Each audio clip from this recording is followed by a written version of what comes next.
আর আপনারা যে ভিডিওটা চাইছিলেন যে আমার মুরগিগুলাতে কি পরিমাণ লাভ হইলো নাকি লস হইলো বা একটা হিসাব হচ্ছে বড় কথা, সেই হিসাবটা কিন্তু আপনাদের দিয়ে দিলাম। আসসালামু আলাইকুম, সবাই কেমন আছেন? আশা করি সবাই ভালো আছেন।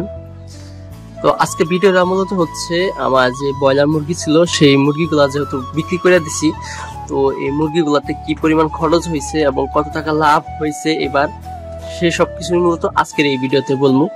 আসলে গত কয়েকদিন ধরে আমার ভিডিওতে অনেকে কমেন্ট করতেছিলেন যে এই মুরগিগুলা বিক্রি করে দিলেন, মুরগিগুলা কিন্তু কোনো আপডেট দিলেন না, বা কিভাবে বিক্রি করলেন, লাভ হইলো নাকি লস হইলো এই সম্পর্কে কিন্তু কিছু জানাইলেন না। মূলত সেটাই আজকে জানানোর জন্য এই ভিডিওটা।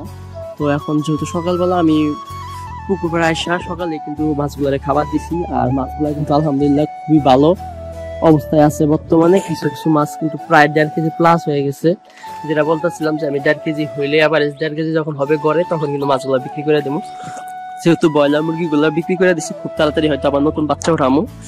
তো বাচ্চা ওঠানোর আগে ভাবলাম যে আপনাদের একটু একটা হিসাব দিয়ে দেই, যেহেতু আপনারা আমার সেই প্রথম থেকে ভিডিওগুলো দেখতেছেন, অনেকেই কমেন্ট করে জানতে চাইছেন যে ভাই প্রথম থেকে ভিডিও দেখলাম, শেষে কি হইলো, লাভ হইলো নাকি লস হইলো, সেই সম্পর্কে কিন্তু কিছু জানাইলেন না। তো সেই সম্পর্কে জানানোর জন্যই আজকের এই ভিডিও। আর খুব তাড়াতাড়ি অর্থাৎ 2-3 দিনের মধ্যে হয়তো নতুন বাচ্চা উঠায় ফেলুন ফার্মে, সেগুলো অবশ্যই আপনারা দেখতে পাবেন। তবে আজকে যেটা জানাইতে চাইতেছি আপনাদের সেটা এখন জানাই। সেটা হচ্ছে আমি কিন্তু আমার এই ফার্মে মুরগি উঠাইছিলাম হচ্ছে 720টা। ওই সময় দাম নিছিল হচ্ছে 40,000 টাকা, অর্থাৎ বাচ্চার দাম পড়ছিল আমার 40,000 টাকা। আর আমি যেহেতু 35 দিন 33-35 দিন লালন পালন করছি, সেহেতু আমার খাদ্য খরচ গেছে হচ্ছে 1,37,000 টাকা। 1,37,000 টাকা খাদ্য খরচ, 40,000 টাকা হচ্ছে বাচ্চার দাম, আর ওষুধ সহ আরো যে বিভিন্ন কিছু লাগে সেগুলো দিয়ে আমার খরচ পড়ছিল হচ্ছে 10,000 টাকা। এই হচ্ছে 1,86,000 টাকা। এই সর্বমোট 1,86,000 টাকা হচ্ছে আমার খরচ পড়ছিল। আর দুঃখের বিষয় হচ্ছে 720টা মুরগি তুললেও আমি কিন্তু মুরগি বিক্রি করতে পারছি হচ্ছে 640টা। তো 720টার মধ্যে 640টা বিক্রি করতে পারছি।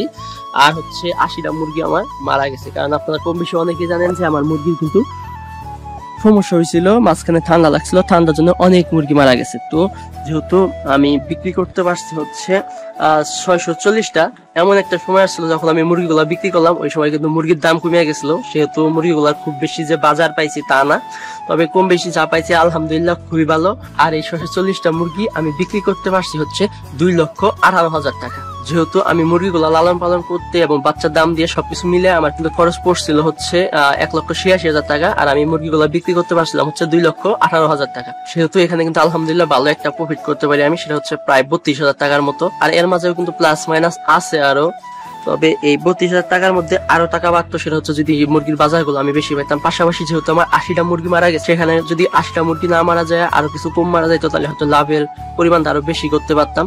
তবে আলহামদুলিল্লাহ যেটা হয়েছে খুবই ভালো, 1 মাস মুরগি লালন পালন করে আমি যে প্রফিটটা করতে পারছি, এটা সত্যি আলহামদুলিল্লাহ। এখন খুব তাড়াতাড়ি বাচ্চা উঠাই ফেলবো, ইনশাল্লাহ আরো ভালো কিছু হবে যদি আপনারা দোয়া করেন। আপনাদের দোয়া আর আল্লাহ তাআলার রহমতেই সবকিছু সম্ভব। আর আপনারা যারা বাচ্চা উঠাইতে চান উঠাইতে পারেন, সমস্যা নেই। তবে এই সময় যেহেতু ঠান্ডা একটু বেশি, শীত বেশি, এই সময় না উঠানোই ভালো, কয়েকদিন অপেক্ষা করে উঠানো ভালো। তার জন্য আমি মূলত 2-1 দিন অপেক্ষা করলাম। তবে শীত একটু কম লাগতেছে, এই জন্য চিন্তা ভাবনা করতেছি উঠাবো কিনা। তবে দেখা যাক, উঠাইলে তো আপনাদের